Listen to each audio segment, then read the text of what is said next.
Hey guys, it's Renee. We're going to continue on in the book of Proverbs. We're going to read verses 10 to 19. I'm going to go through it. I'm going to try to go through it quick. I know in past videos I've said I'm going to try to shorten it up. I'm trying. I'm long winded. I have ideas in my head. I have thoughts in my head that I let it out. But let's continue on. So verse 10 is going to continue saying, speaking to a son. So take it as the book is talking to you. It says, "My son, if sinners entice thee, consent thou not. If they say, come with us, let us lay a wait for blood.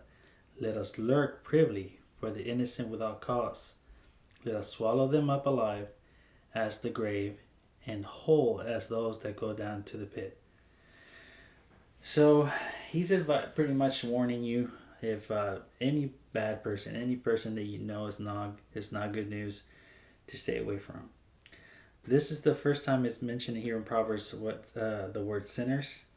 Now sinners has when the Webster's 1828 has three definitions.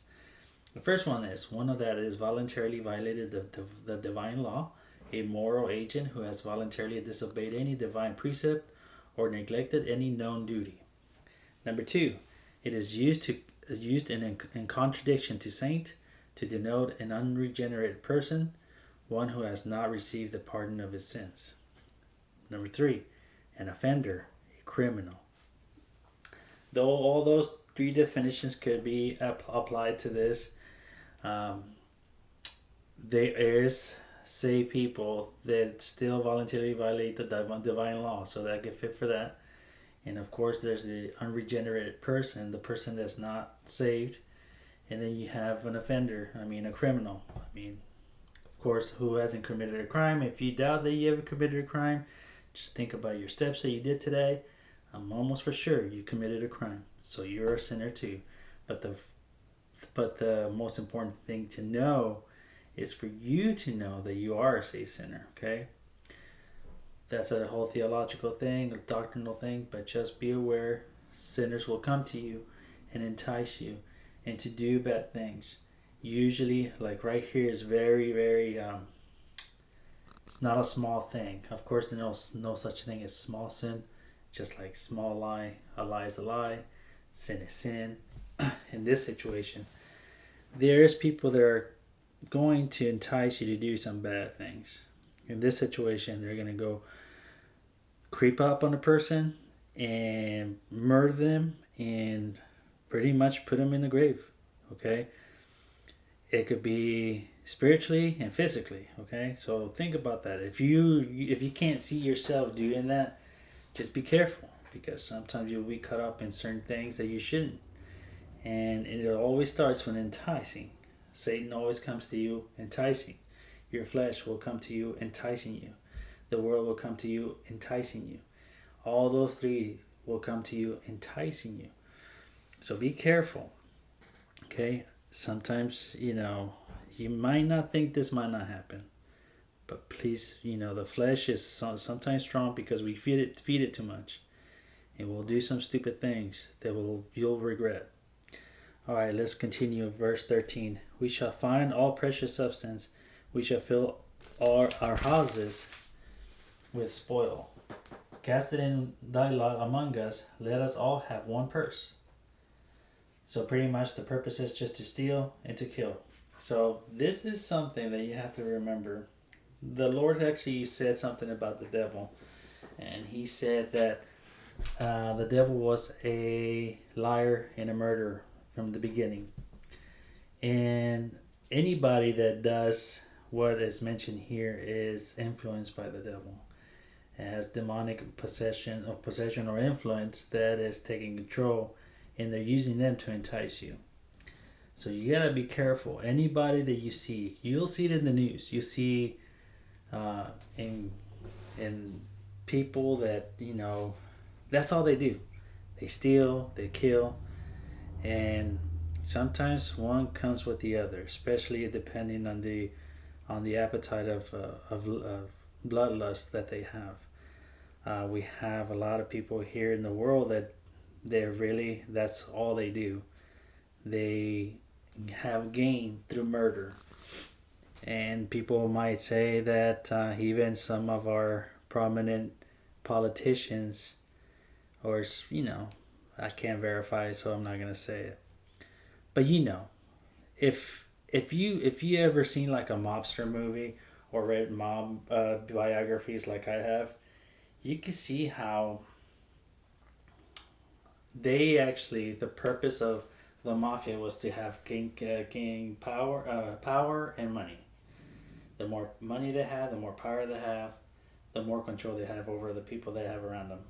And the way they did it is by intimidation, murder, maybe, and by lying, and so on and so forth. That still occurs here, here in the country, in our country, and other countries.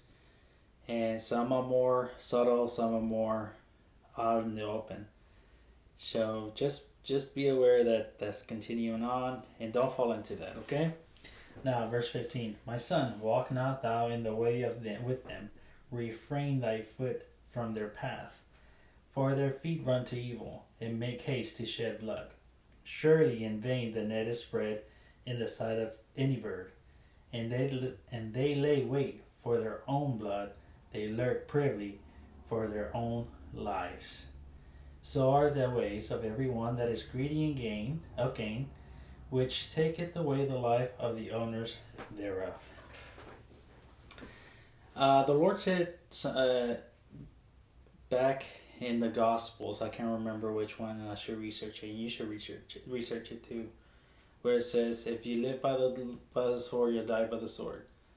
I'm paraphrasing. We should look for, and I should look for it too and memorize it because it's true.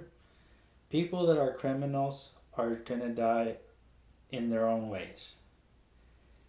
It's a trap that they really see. It's usually criminals or anything like that. Any people like that, they think they could get away with things. The more they get away with a crime, they'll do it again. They'll do it again. They'll do it again. They might get caught, get out again, and do it again. Not knowing that by committing a crime, whatever it is, especially murder or thievery, they will be killed themselves or somebody will steal from them too. It's the whole natural law thing. You reap what you sow.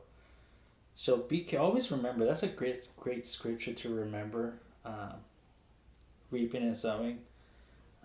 Other religions, other cultures have a different way of saying it, and I don't like saying it because I like to mention the Bible more because it's truth. The more that you do something, you're going to get that in return. It could be a good thing, it could be a bad thing. And usually, people that do horrible things, something horrible will happen to them. And this is a warning for the future generations of Solomon to be aware. I'm sure David warned him of all the things that David went through in his life. I'm sure he's trying to warn it. He warned his son about being obedient, do what's right, and don't fall into these enticing things that the devil will come to you or sinners will come to you. Because David knows firsthand what happens when sin entices you. He lived a life that was great, but also there was some sorrow in there. There was some pain there. There was some death in his family. I mean, the sword would never left his home because of a disobedience, a sin that he committed. And the Lord said, because of your sin, the sword will never depart from your house. And he suffered deaths of kids, deaths of friends, and it's payback. The Lord, all accounts come paid. So just remember that, and heed the warning. I mean, learn from other people. I mean, read other books. I mean, of course, you have to read the Bible because it actually has many stories of men and women that actually did something bad, and actually lays out what they did by the detail, and that's the way they died. If you murdered, you'll get murdered somehow. You steal, something will be stolen from you. So try to not get enticed by the devil, by yourself, by the flesh, and the world. Okay, those three are against you. They might seem like they're for you because it'll satisfy you, it'll satisfy your flesh. But in the end, for Romans 6:23 says, for the wages of sin is death. Okay? Any sin, let me read something to you. It's in the book of James. I try to remember try to go back to this verse, and I should remember it. James chapter 1.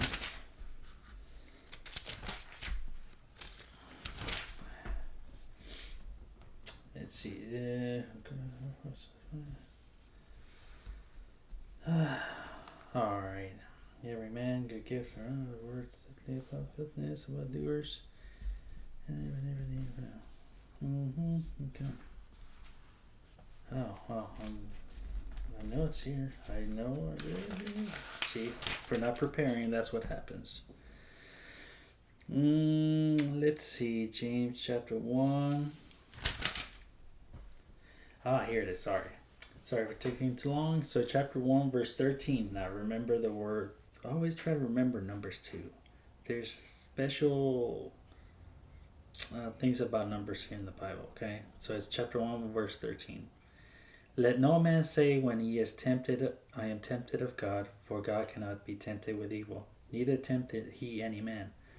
But every man is tempted when he is drawn away of his own lust and enticed. Then when lust hath conceived, it bringeth forth sin, and sin, when it is finished, bringeth forth death. Okay? So pretty much clearly there, the word entice is in there. And, we get drawn away by our own lust and enticed. So that's how your flesh comes to you. He's talking about the flesh there. Any sin will come to you in an enticing way. Friends that are not your really friends will entice you to do bad things. If you have people that entice you to do sin, commit sin, please stay away from them. Ignore them. Just stay away. I thank the Lord that He took away all those friends that I had in my past that used to entice me to do bad things. And a good way to get rid of those friends is just tell them, you know what?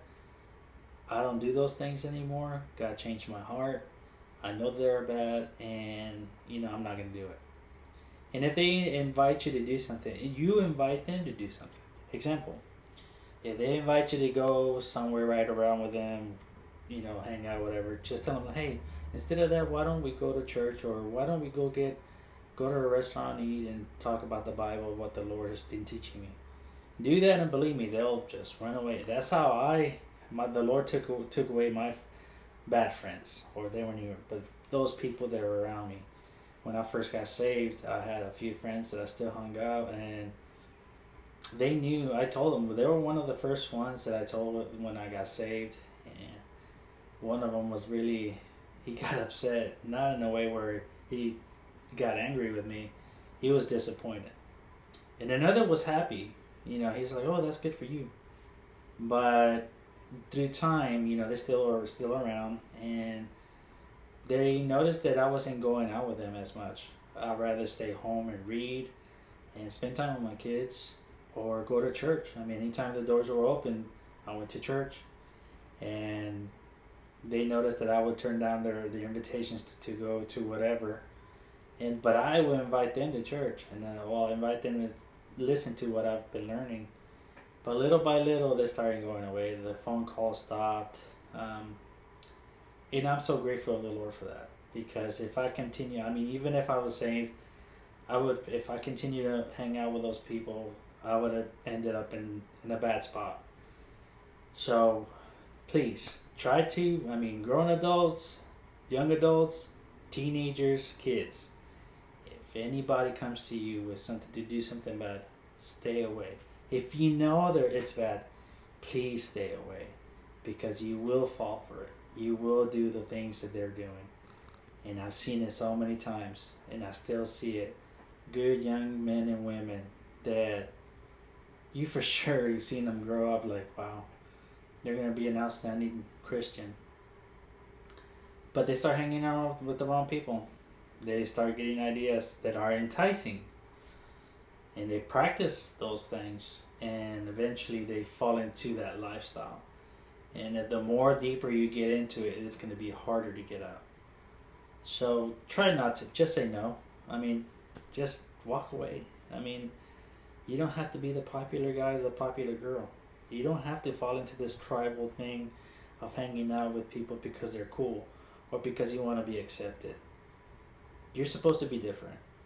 And it's more courage to stand alone with the Lord than following the crowd. You know, be a Daniel. Daniel was always, he was by himself and he still said no. Be a Daniel. Anyways, that's it, guys, and I'll talk to you later on.